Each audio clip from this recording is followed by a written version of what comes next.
दोस्तों ये वीडियो देखिए, अगर आपको थोड़ा भी मजा आए तो हमारे चैनल को लाइक शेयर सब्सक्राइब कीजिएगा।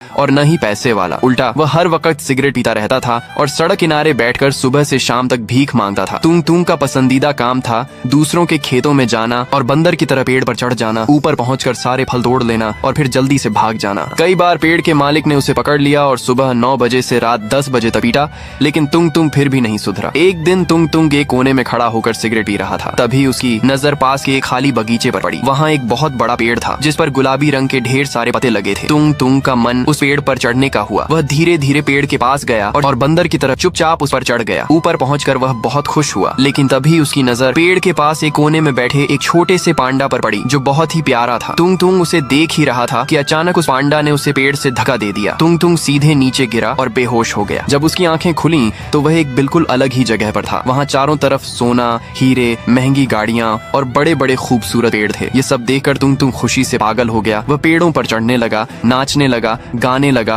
और गाड़ियां भी चलाने लगा। वह दिन उसके लिए सबसे खास दिन था। उस रात वह उसी जगह के ख्यालों में खोया रहा। उस दिन के बाद से वह हर रोज वहां जाने लगा और मस्ती करने लगा। उसने सिगरेट पीना भी छोड़ दिया था और अब वह खुश खुश रहने लगा था। लेकिन उसकी यह खुशी ज्यादा दिन टिकने वाली नहीं थी। एक सुबह तुंग तुंग उस जगह पर खेल रहा था कि उसे लगा जैसे कोई उसे देख रहा है। उसने इधर उधर देखा तो वही पांडा दिखाई दिया। तुंग तुंग हैरान रह गया। वह धीरे से पांडा के पास गया और बोला, तुम्हारा शुक्रिया मुझे इस जगह तक पहुंचाने के लिए। पांडा ने धीरे से कहा, मुझे तुमसे एक मदद चाहिए। तुंग तुंग और भी हैरान हो गया और बोला, तुम बोल भी सकते हो। तभी वह पांडा अचानक एक आदमी में बदल गया। उसने कहा, मेरे इस जंगल को बचा लो वरना बनी बाबू इस जंगल को लूट लेगा। तुंग तुंग ने पूछा, यह बनी बाबू कौन है और वह जंगल को क्यों खत्म करना चाहता है? उस आदमी ने कहा, बनी बाबू एक बहुत बड़ा चोर है। वह मेरे जंगल का सारा पैसा चुराना चाहता है और यहाँ एक मिल बनवाना चाहता है। तुंग तुंग उसकी बात सुन ही रहा था कि तभी वहाँ बड़ी बड़ी गाड़ियां आकर रुकी। उनमें से बनी बाबू उतरा और जंगल के सारे पेड़ कटवाने लगा। उसने सारा पैसा गाड़ियों में भर लिया और जंगल के जानवरों को मार डाला। कुछ ही देर में पूरा जंगल एक बड़ी मील में बदल गया। ये सब देखकर तुंग तुंग गुस्से से लाल हो गया। तभी उस आदमी ने इशारा करके कहा, ये दवाई खा लो, इससे तुम्हें ताकत मिलेगी। तुंग तुंग ने दवाई खा ली और अचानक वह बहुत ताकतवर हो गया। उसने जंगल के सारे जानवरों को अपने काबू में कर लिया और बोला, मेरे साथियों इस जंगल को बचाओ। सारे जानवर बनी बाबू के आदमियों पर टूट पड़े। सारे पेड़ जिंदा हो गए और मिल टूट गई। जंगल फिर से पहले जैसा हो गया और बनी बाबू जान बचाकर भाग गया। तुंग तुंग और सारे जानवर खुशी से नाचने लगे। जंगल में मस्ती का माहौल बन गया। लेकिन तभी तुंग तुंग ने देखा कि वह आदमी कमजोर होकर जमीन पर गिर पड़ा है। उसने कहा, मैंने अपनी पूरी ताकत तुम्हें दे दी थी। धीरे धीरे वह पांडा मर गया। गांव के सारे जानवर रोने लगे और उनके साथ साथ तुंग तुंग भी रोने लगा। सबने मिलकर पांडा की लाश को उसी जंगल में दफना दिया और कहा, पांडा आज तुम इस दुनिया में नहीं हो लेकिन हमारे दिलों में हमेशा रहोगे। जंगल फिर से खुशहाल हो गया। अगर कहानी अच्छी लगी हो तो कमेंट में लव यू पैंडा लिखकर जरूर जाना। तुंग तुंग एक अजीब सा लड़का था। वह न तो देखने में खूबसूरत था